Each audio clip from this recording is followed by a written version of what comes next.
जय जिजाऊ, जय शिवराय. मत माझं, प्रतिक्रिया तुमची, यामध्ये आपलं सहर्ष स्वागत. मित्रहो, पश्चिम बंगालसहित 5 राज्याच्या निवडणुका आणि त्याचे निकाल काल रात्री उशिरा पार पडले. त्यामध्ये पश्चिम बंगालची जी निवडणूक झाली त्या निवडणुकीमध्ये भारतीय जनता पक्षाचा दणदणीत विजय झाला असं जनता पक्ष घोषित करतो किंवा निवडणूक आयोग घोषित करतो.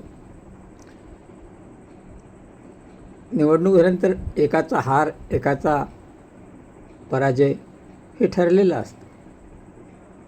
तसंही ममता बॅनर्जी 15 वर्षे सलग सत्तेवर होत्या आणि या निवडणुकीत त्यांचा पराभव होणं काही फार वेगळी गोष्ट नाही. पण खरंच ममता बॅनर्जीचा पराभव झाला आहे का आणि भाजपाचा प्रचंड असा विजय झाला आहे का, हे प्रश्न काही जाणकारांच्या मते अनुत्तरित आहेत. बरेच रणनीतिकार जाणकार जे विश्लेषण करत आहेत त्या विश्लेषणावरून सुप्रीम कोर्ट या पश्चिम बंगालच्या निकालामध्ये दखल देईल का, त्याचं कारण असं आहे की जेव्हा SIR लावला गेला, पश्चिम बंगालमध्ये 91 लाख मतदारांना मतदानापासून वंचित ठेवलं. त्यापैकी 27 लाख मतदार हे सुप्रीम कोर्टात गेले होते आणि तेव्हा पश्चिम बंगालची निवडणूक ही पहिल्या फेजची जवळ आलेली होती. तेव्हा सुनावणी शक्य नव्हती.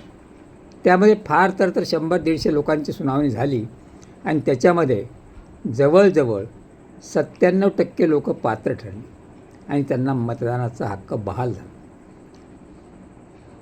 आणि उर्वरित लोकांसाठी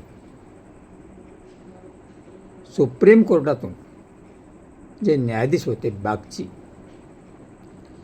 यांनी असं सांगितलं की ज्या लोकांना आता मतदान करता येणार नाही त्यांना नंतर पुढच्या विधानसभेला मतदान करता येईल. त्यावेळेस त्यांनी दुसरं एक निरीक्षण नोंदवलं होतं की जर निवडून येणारा उमेदवार किंवा निवडून येणाऱ्या उमेदवाराचं मार्जिन हे कापलेल्या किंवा कमी केलेल्या मतदानापेक्षा जर कमी असेल तर त्या ठिकाणचा विचार पुन्हा करावा लागेल. या शब्दावर सुप्रीम कोर्ट ठाम आहे का, प्रश्न आहे. कारण भाजपानं जे उत्साहाचा उन्माद आज पश्चिम बंगालमध्ये माजवला आहे, एक पुरुष असो किंवा स्त्री असो, त्याला पांढरी साडी नेसून ममता दीदीचा मुखवटा लावून त्याला दोरीनं ओढणं असेल, पाठीमागणं भाले टोचणं असेल आणि जय श्रीरामचे नारे देणं असेल, लहान कार्यकर्त्यापासून ते मोठ्या नेत्यापर्यंत हे चालू आहे. आणि हा व्हिडिओ जाहीर झालेला आहे, व्हायरल झालेला आहे. तेव्हा भाजपाच्या या उन्मादाचं करायचं काय? तुम्ही निवडणूक जिंकला, चांगली गोष्ट आहे. निवडणुकीमध्ये कोणाचाही जय पराजय होत असतो. तुम्ही निवडणुकीचा तुमचा जो हर्ष आहे तो तुम्ही जरूर, उत्साह आहे तो जरूर रंगवा. रंगाची रंगोली खेळा, तुम्ही मोठमोठ्या सभा घ्या, त्याचा उत्सव साजरा करा. पण या पद्धतीने नको आहे. एका स्त्रीचा अपमान तुम्ही नेहमी महिला नारी शक्तिवंदन म्हणता आणि एका महिलेचा अपमान करताना तुम्हाला काहीच कसे वाटत नाही. आणि दुसऱ्या एका व्हिडिओमध्ये असं दिसतंय की एक सभ्य स्त्री जे की ममता बॅनर्जीच्या जवळची किंवा त्या पक्षाची कोणीतरी असेल, ती काही न बोलता रस्त्याने जात असताना तिला भाजपा कार्यकर्ते घेराव घालतात आणि जय श्रीरामचे नारे देतात. अरे काय जय श्रीरामचे नारे देणार तुम्ही? तुमचा विजय झाला आहे, तुम्ही मिरवणुका काढा, तुमचा उल्हास, तुमचा उत्साह ओसंडून वाहू द्या, त्यात नाही. पण स्त्रियांच्या बदनामीपर्यंत, मानहानीपर्यंत तुम्ही श्रीरामाचं नाव घेता, जो श्रीराम एक पत्नी एक वचनी होता. त्या श्रीरामाचा अपमान तुम्ही करत नाहीत का? असे असंख्य प्रश्न आज उद्भवत आहेत. बंगालमध्ये जी जाळपोळ सुरू झालेली आहे, तशी बंगालला जाळपोळ नवीन नाही, ममता बॅनर्जीच्या काळातही झालेला आहे. आणि त्यावेळेसही आम्ही त्यावर व्हिडिओ केलेत. तर ते प्रश्न ममता बॅनर्जींना सुद्धा विचारले की विजयाचा उन्माद करू नका. पण एवढा उन्माद ममता बॅनर्जीने केला नाही, हेही तेवढंच सत्य आहे. ममता बॅनर्जी अहंकारी आहेत, मुडी आहेत, हे सत्य आहे. पण ममता बॅनर्जींनी महिलांसाठी असंख्य योजना या कार्यान्वित केलेल्या आहेत.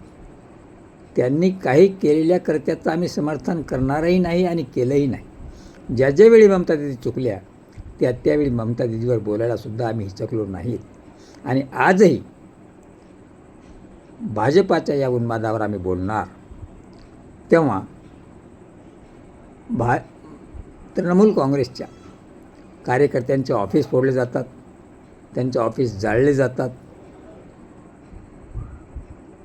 मायनॉरिटी समाजाला, विशेषतः मुस्लिम समाजाला जातीवरून बोलल्या जाते.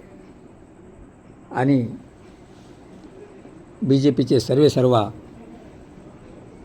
शुभेंदू अधिकारी हे तर म्हणतात, मी हिंदू मतावर निवडून आलो आहे, मी हिंदूंचीच कामं करणार. जेव्हा तुम्ही संविधानाची शपथ घेता, उद्या मुख्यमंत्री म्हणून घ्याल किंवा आमदार म्हणून घ्याल, त्यावेळेस गोपनीयतेची आणि शपथ घेते वेळेस तुम्हाला हेच शिकवलं आहे का संविधानानं? जेव्हा तुम्ही निवडून येता तेव्हा तुम्ही कुठल्या पक्षाचे राहत नाहीत, तर एका राज्याचे असता. तेव्हा सर्व समाज हा तुमचा असतो. पण ह्या गोष्टी भाजपाला कधी कळणार? भाजपाचं 99% राजकारण आणि 1% समाजकारण हा भाजपाचा मूलमंत्र आहे. काही मला कमेंट्स येतात, तुमचे व्हिडिओ भाजप विरोधी असतात. होय, भाजप विरोधीच नाही. आम्ही व्हिडिओ इंदिरा गांधीच्या काँग्रेस विरोधातसुद्धा, मनमोहन सिंगांच्या विरोधातसुद्धा व्हिडिओ केले होते, ममता बॅनर्जीच्या विरोधातसुद्धा व्हिडिओ केले होते, केजरीवालच्या विरोधातसुद्धा व्हिडिओ. जेव्हा जो चुकला असेल तेव्हा त्याची चूक दाखवणं हे आमचं काम आहे. आजची गोदी मीडिया दाखवणार नाही, कारण गोदी मीडिया, सुप्रीम कोर्ट आणि निवडणूक आयोगाचे ज्ञानेश कुमार हे भाजपाचे दलाल आणि हस्तक बनले आहेत. सर्वसाधारण माणसाची शेवटची आशा असते ती सुप्रीम कोर्ट. पण सुप्रीम कोर्टातसुद्धा जवळजवळ अशा जजेसचा भरणा आहे की जे मोदी भक्त आहेत.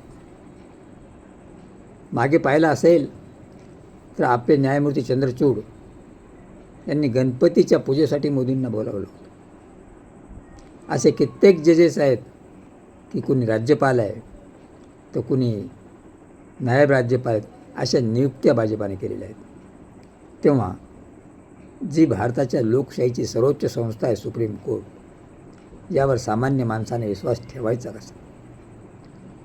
आणि तुम्ही जो एवढा विजयाचा उन्माद करताय, त्यामध्ये सुप्रीम कोर्टानं नोंदवलेल्या निरीक्षणानुसार आत्ता पावेतो काही जाणकारांच्या मते जवळजवळ 50 ते 70 सीट अशा आहेत की त्या ठिकाणी कापलेल्या मतदारापेक्षा कमी मार्जिनने निवडून आलं.